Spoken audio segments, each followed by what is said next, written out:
Hi, ഞാൻ ആദിഷ്. ഇന്നത്തെ വീഡിയോയിലൂടെ നമ്മൾ ഡിസ്കസ് ചെയ്യാനായിട്ട് പോകുന്നത്, നിങ്ങളിപ്പോൾ നിങ്ങളുടെ എക്സുമായിട്ട് ഓൾറെഡി കോണ്ടാക്റ്റ് ഉണ്ട് എന്ന് വിചാരിക്കുക. എന്നാൽ എക്സ് അങ്ങോട്ട് പഴയ രൂപത്തിൽ വരുന്നില്ല, അല്ലെങ്കിൽ പഴയ രീതിയിലോട്ടുള്ള ഒരു ചാറ്റിങ്ങോ ഒരു ഇഷ്ടമോ ഒന്നുമില്ല.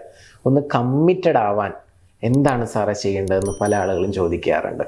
അങ്ങനെ ഓൾറെഡി കോണ്ടാക്റ്റിലുള്ള ആളുകൾക്ക് കമ്മിറ്റഡ് ആവാൻ വേണ്ടിയിട്ടുള്ള കുറച്ച് സീക്രട്ടുകൾ, 6 കാര്യങ്ങളാണ് ഇന്നത്തെ വീഡിയോയിലൂടെ നമ്മൾ ചർച്ച ചെയ്യുന്നത്. എല്ലാവർക്കും എൻ്റെ പുതിയ വീഡിയോയിലോട്ട് സ്വാഗതം.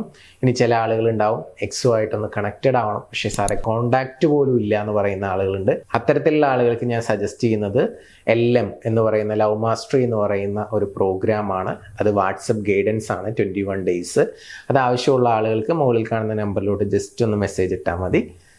അപ്പോൾ നമുക്ക് ടോപ്പിക്കിലോട്ട് വരാം. ഡീറ്റെയിൽസൊക്കെ നിങ്ങൾ വിളിച്ച് ചോദിച്ചാൽ മതി. ഓക്കെ, അപ്പോൾ ആദ്യം തന്നെ അവർ നിങ്ങളുമായിട്ട് ആ ഒരു കോണ്ടാക്റ്റ് നിലനിർത്തുന്നത് എന്തിനാണ്?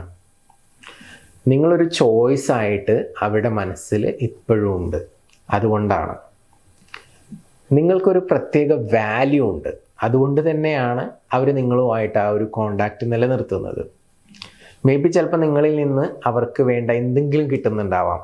ഫോർ എക്സാമ്പിൾ, ഇമോഷണൽ സെക്യൂരിറ്റി ആവാം, അല്ലെങ്കിൽ നിങ്ങളോട് അവർക്കൊരു ലവ് ആൻഡ് അഫെക്ഷൻ ഉണ്ടായിരിക്കാം, അല്ലെങ്കിൽ നിങ്ങളുടെ കഴിവോ, അല്ലെങ്കിൽ നിങ്ങളുടെ ഒരു മൈൻഡ് സെറ്റോ, അല്ലെങ്കിൽ നിങ്ങളുടെ ആ ഒരു ഫിനാൻസോ, വാട്ട് എവർ ഇറ്റ് ഈസ്, എന്താണെങ്കിലും അവർക്ക് നിങ്ങളിൽ എന്തെങ്കിലും ഒരു അട്രാക്ഷൻ ഉണ്ടായിരിക്കാം. ആ ഒരു വാല്യൂ ഉള്ളത് കൊണ്ട് തന്നെയാണ് അവരിപ്പോഴും നിങ്ങളുമായിട്ട് ആ ഒരു കോണ്ടാക്റ്റ് നിലനിർത്തുന്നത്. അപ്പോൾ അതെന്താണെന്നുള്ളത് നിങ്ങൾക്ക് മനസ്സിലാക്കാൻ പറ്റിക്കഴിഞ്ഞാൽ ഒന്നുകൂടി ഈസിയാണ് ആ ഒരു കമ്മിറ്റഡ് ആക്കാൻ വേണ്ടിയിട്ട്. അപ്പോൾ ഇമോഷണൽ സെക്യൂരിറ്റി ആണെന്ന് തോന്നിക്കഴിഞ്ഞാൽ അപ്പോൾ അത് നമ്മൾ കൂടുതൽ പ്രൊവൈഡ് ചെയ്താൽ മതി. നേരെ മറിച്ച് ലവ് ആൻഡ് അഫെക്ഷൻ ആണെന്നുണ്ടെങ്കിൽ അപ്പോൾ നമ്മുടെ പ്രസൻസും നമ്മുടെ കോൾസ് ഇതൊക്കെ ആയിരിക്കും അവർ പ്രതീക്ഷിക്കുന്നുണ്ടാവുക. അല്ലെങ്കിൽ അവർക്ക് പറയാനുള്ളത് കേൾക്കാനുള്ള ഒരാളായിരിക്കാം, ഒരു റിലാക്സേഷൻ ആയിരിക്കാം. അപ്പം എന്താണെന്ന് കൃത്യമായി മനസ്സിലാക്കി അതിനനുസരിച്ച് അതൊരു ട്രിക്കായിട്ട് തന്നെ ഉപയോഗിക്കുകയാണെന്നുണ്ടെങ്കിൽ ഒന്നുകൂടി പെട്ടെന്ന് അവരെ കമ്മിറ്റഡ് ആക്കാനായിട്ട് പറ്റും.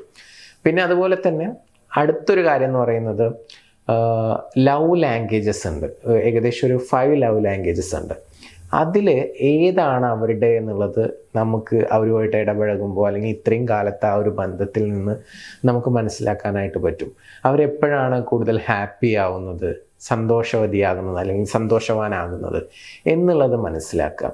എങ്ങനെ? ഒരു ലവ് ലാംഗ്വേജ് ആണ് വേർഡ്സ് ഓഫ് അഫർമേഷൻ എന്ന് പറയുന്നത്. അഥവാ നമ്മൾ വാക്കുകൾ ഉപയോഗിക്കുന്ന സമയത്ത് പോസിറ്റീവായിട്ടുള്ളത്, അഥവാ അപ്രിഷ്യേറ്റ് ചെയ്യുന്ന, അഭിനന്ദിക്കുന്ന തരത്തിലുള്ള വാക്കുകൾ ഉപയോഗിക്കുന്ന സമയത്ത് അവർക്ക് സന്തോഷം ഉണ്ടാവുക. അപ്പോൾ അങ്ങനെ പോസിറ്റീവായിട്ടുള്ള വാക്കുകളിലൂടെ ആൾ കൂടുതൽ സന്തോഷിക്കുന്നുണ്ടെങ്കിൽ. പിന്നെ ആക്ട് ഓഫ് സർവീസ് എന്ന് പറയുന്ന ഒരു ലവ് ലാംഗ്വേജ്, അഥവാ നമ്മൾ ചെയ്യുന്ന സപ്പോർട്ടുകൾ, പിന്തുണ, അത് ഫിസിക്കലി ആവാം, മെൻ്റലി ആവാം, ഇമോഷണലി ആവാം, ഫിനാൻഷ്യലി ആവാം. അപ്പോൾ അങ്ങനെയുള്ള നമ്മൾ ചെയ്തു കൊടുക്കുന്ന കാര്യങ്ങൾ ആക്ട് ഓഫ് സർവീസിൽ നമുക്ക് ഉൾപ്പെടുത്താം. നെക്സ്റ്റ് വൺ, ഗിഫ്റ്റൊക്കെ നൽകുക, അങ്ങനത്തെ കാര്യങ്ങളൊക്കെ ഇഷ്ടപ്പെടുന്ന ആളുകളുണ്ട്. അത്തരത്തിലുള്ള ഒരു ലവ് ലാംഗ്വേജ് ഉണ്ട്. അതാണെങ്കിൽ അത്. മറ്റൊന്ന് ക്വാളിറ്റി ടൈമാണ്, അഥവാ നമ്മൾ ടൈം സ്പെൻഡ് ചെയ്യുന്നതുമായി ബന്ധപ്പെട്ട്. അപ്പോൾ അത് അവർക്ക് ചിലപ്പോൾ ഇഷ്ടമാണെങ്കിൽ നമ്മൾ നമ്മുടെ കുറച്ച് സമയം കൂടുതലായിട്ട് കൊടുക്കുക. ചില ആളുകൾ ഫിസിക്കലി ഭയങ്കര അട്രാക്റ്റഡ് ആണെങ്കിൽ ചിലപ്പോൾ ആ ഒരു ഫിസിക്കൽ ടച്ച് ആയിരിക്കും അവരുടെ നീഡായിട്ടുണ്ടാവുക. അപ്പോൾ അതിൽ ഏതാണ് അവരുടെ ലവ് ലാംഗ്വേജ് എന്നുള്ളത് പ്രോപ്പറായിട്ട് മനസ്സിലാക്കി കഴിഞ്ഞാൽ ആ ട്രിക്ക് ഉപയോഗിച്ചുകൊണ്ടും നമുക്ക് അവരെ ഡീൽ ചെയ്യുമ്പോൾ ഈസി ആയിട്ട് അവർ ഒരു കമ്മിറ്റ് മൈൻഡ് സെറ്റിലോട്ട് വരുമെന്നുള്ളതാണ്. സോ അതാണ് അടുത്തൊരു സീക്രട്ടായിട്ട് പറയുന്നത്. പിന്നെ പറയുന്നത് ഇതൊരു സ്ലോ പ്രോസസ്സാണ്. നിങ്ങളിപ്പോൾ കോണ്ടാക്റ്റ് ഉണ്ടെന്ന് കരുതി നിരന്തരം ഡെയിലി മെസ്സേജ് അയക്കുക, ഡെയിലി വിളിക്കുക, അങ്ങനെ ചെയ്തത് കൊണ്ട് പെട്ടെന്ന് കമ്മിറ്റഡ് ആയിക്കൊള്ളുന്നില്ല.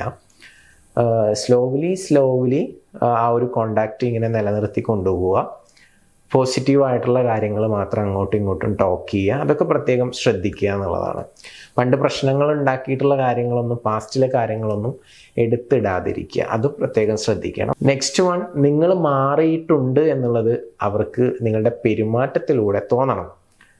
അതൊരിക്കലും നിങ്ങൾ അവരോട് പോയി പറയുകയല്ല വേണ്ടത്. ഓക്കെ, നിങ്ങൾ മാറിയിട്ടുണ്ടെന്നുള്ളത് നിങ്ങളുമായിട്ട് ഇടപഴകുന്ന സമയത്ത് അവർക്ക് മനസ്സിലാവണം.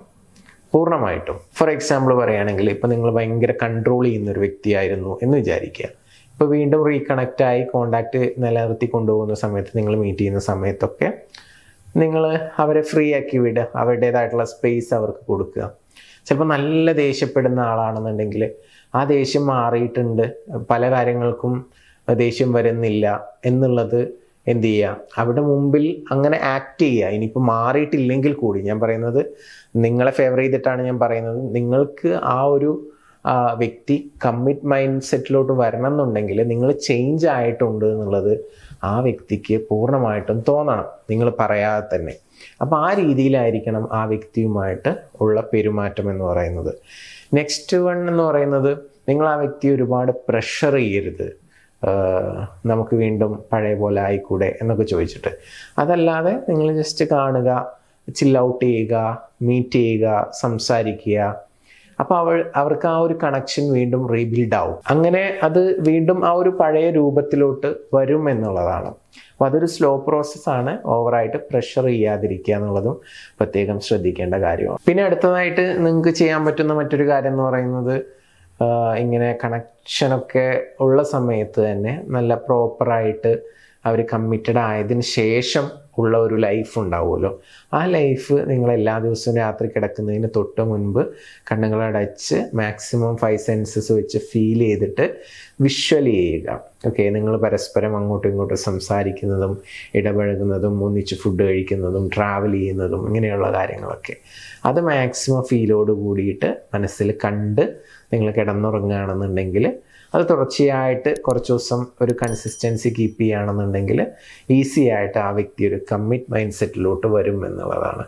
അപ്പോൾ ഞാൻ ഏകദേശം ഒരു 6ഓളം പോയിന്റുകൾ ഇങ്ങനെ നോർമലി ടോക്ക് ചെയ്ത് പോകുന്ന സമയത്ത് പറഞ്ഞിട്ടുണ്ട്. ഇപ്പോൾ ഈ 6 കാര്യങ്ങൾ ശ്രദ്ധിച്ചു കഴിഞ്ഞാൽ തീർച്ചയായിട്ടും നിങ്ങൾക്ക് ഇപ്പോൾ കോണ്ടാക്റ്റിലിരിക്കുന്ന ആ ഒരു എക്സ് ഒരു കമ്മിറ്റ് മൈൻഡ് സെറ്റിലോട്ട് വരും എന്നുള്ളതാണ്. അപ്പോൾ നിങ്ങൾക്ക് ഹാപ്പി ആയിട്ടുള്ള ഒരു റിലേഷൻഷിപ്പ് ഉണ്ടാകട്ടെ എന്ന് ആശംസിക്കുന്നു, പ്രാർത്ഥിക്കുന്നു.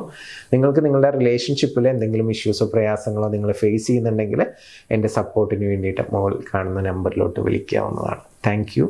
നമസ്തേ.